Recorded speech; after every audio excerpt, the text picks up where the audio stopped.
Hello everybody. In my last video, I went over the first of two arguments against an actually infinite past. And in this video, I'll be going over the second of those arguments. Now, as a disclaimer, just like my last video, this video is also going to be a bit more technical than my average videos. So I'm going to really challenge you to think hard and try to understand the points that I'm trying to get at. Remember, you can always pause the video or go back and rewatch a certain part, so don't feel bad if you feel like you need to go back and rewatch a part because you didn't get it, because some of this stuff is more technical. Again, if you're unfamiliar with the Kalam argument, or you're unfamiliar with the distinction between a potential and an actual infinite, then feel free to watch my Kalam overview video by clicking the link in the description. Also, if you couldn't already tell, because I don't know exactly how I'll be editing this, but one of my lights broke, so I'm kind of doing a different improvisational setup for my lighting. So if something looks just a little bit off with the lighting, then that's why. I hope it won't look off, but if it does, it does. Oh well. And before I get into it, I would just ask that if you enjoyed this video, hit the like button. And if you really enjoyed it, you can subscribe and hit the little bell to keep up with my newest videos. So, with that said, let's get into the video.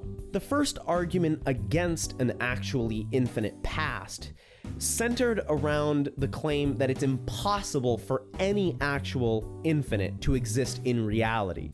But the second argument is a little bit more modest with what it claims. Rather than arguing against the existence of actual infinities in general, this second argument says that whether or not you can have actual infinities exist in reality, nevertheless, you cannot form an actual infinite simply through the process of successive addition. The argument, as laid out in the Blackwell Companion to Natural Theology, goes as follows. Premise 1. A collection formed by successive addition cannot be an actual infinite. Premise 2. The temporal series of events is a collection formed by successive addition. Conclusion, therefore, the temporal series of events cannot be an actual infinite. What reason is there to accept the first premise, that a collection formed through successive addition cannot be an actual infinite? Well, just think about it. Can you count from 0 to infinity?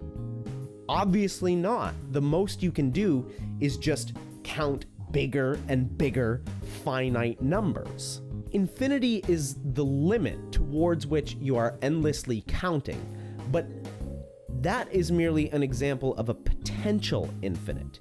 You can always count higher and higher, but you will never ever reach a point where you say, aha, I did it. I finally counted to infinity. Now, this scenario of counting to infinity is not perfectly analogous to an infinite past.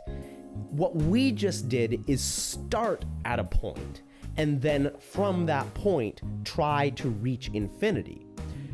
With the example of an infinite past, that process is essentially flipped. Rather than starting at a point and trying to get to infinity, there is no starting point. The past is infinite, yet we reach an end or a barrier that is the present. Put simply, in the first case, we have a start with no end. But in the second case, we have an end with no start. Some people have suggested that because these two processes are different processes, that discrediting one does not automatically discredit the other. So that, while we might not be able to start at 0 and count to infinity, nevertheless, we might still be able to have an infinite past, something with no beginning that reaches a barrier or an endpoint. But in all honesty, I actually think that this disanalogy makes things worse for the proponent of an infinite past. Let me borrow yet another thought experiment from William Lane Craig. Imagine another counting scenario, but instead of counting from 0 to infinity, we meet a man who claims to have been counting down all of the negative numbers from eternity past and is just now finishing. -3, -2, -1, 0. He did it. We would rightly be suspicious of this scenario. If the man did have an actually infinite amount of time to finish his counting, why didn't he finish sooner? Why did he only just now finish? What more did he need? He couldn't have needed more time. He had an actually infinite amount of time. So why is he just now finishing? In fact, why didn't he finish yesterday, or a year ago, or a century ago?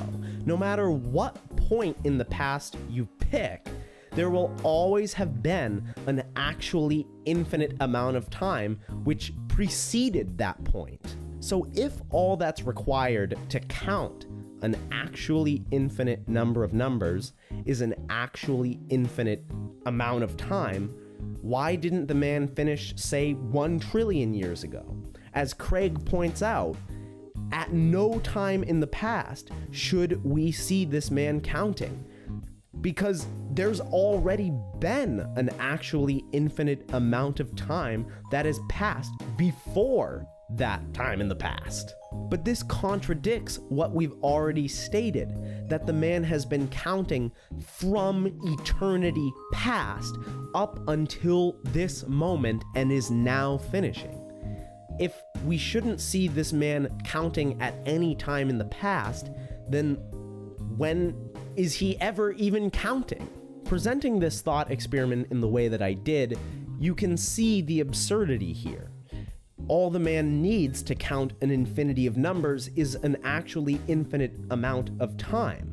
So why is he just now finishing? But hold on a second.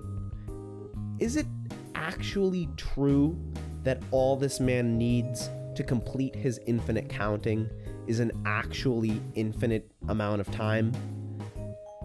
As a matter of fact, this really actually isn't true. Quoting again from the Blackwell Companion to Natural Theology, Aleph Null, which for all intents and purposes is equivalent to an actual infinite. Aleph Null has no immediate predecessor.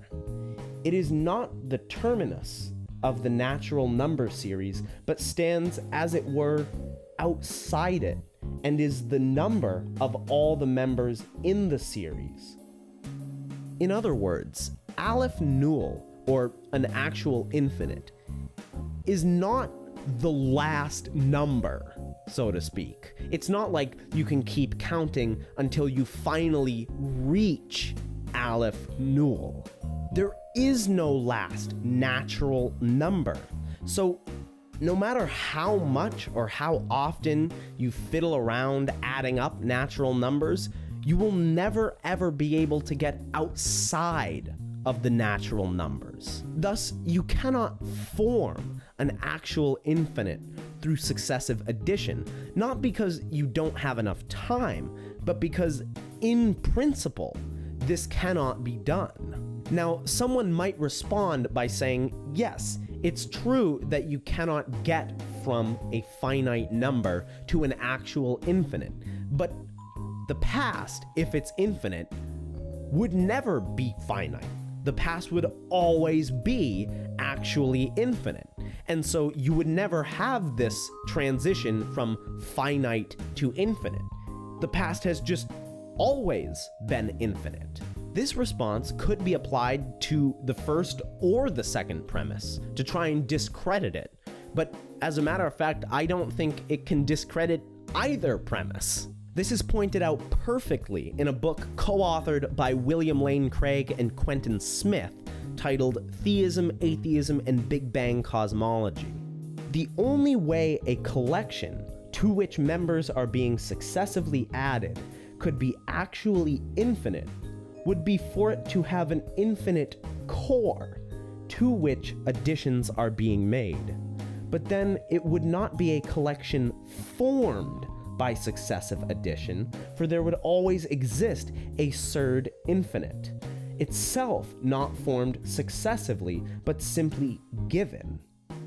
In other words, if something is actually infinite, then it could not have been formed through successive addition. Something can only be actually infinite if the entire infinity is given all at once, so to speak.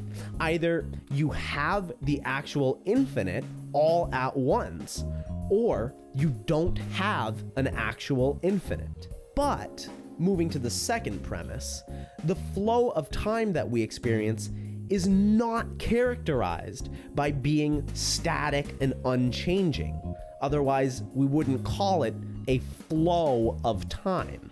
Rather, the flow of time involves a real progression of events. One thing happens, and then another thing happens. We never experience certain chunks of time, like days or years, by simply absorbing all of the events of that time all at once. The events are lived through in succession. Similarly, even before there were any humans or creatures capable of experiencing, the universe would have still undergone this progression of events. The Big Bang happened, and then later, the solar system formed. The solar system didn't form during the Big Bang, it formed after the Big Bang. But why? Why is it false to say that the solar system formed during the Big Bang, whereas it's true to say that the solar system formed after the Big Bang? It's because the Big Bang and what immediately followed the Big Bang led up to the formation of the solar system. There was a process through which, quite literally, one thing led to another. This process is time, and by its very nature, it is successive, one thing happening after another. But since we've seen that you can't form an actual infinite simply by successive addition, it follows that time cannot be actually infinite. The series of past events cannot be actually infinite. So, that is it for this video. For all the people who are still here in one piece, I congratulate you. I know that the topics of infinity and time are not exactly that easy to wrap your mind around, and I hope I've given a fair overview of this second philosophical argument. Thank you very much for watching. If you enjoyed the video, be sure to share it with someone you know, and subscribe to keep up with my newest videos. If you have some thoughts or objections to what I've said, or you just have something to say, definitely feel free to leave a comment. I love getting comments because I know that it means the video has affected you in some way. I don't know for sure what my next video is going to be on, but I believe right now that it will still be centering around the topic of infinity and the Kalam. I'll probably be going over some objections that could be raised to what I've said in this video or my last video. So, stay tuned for that video, and I'll see you then.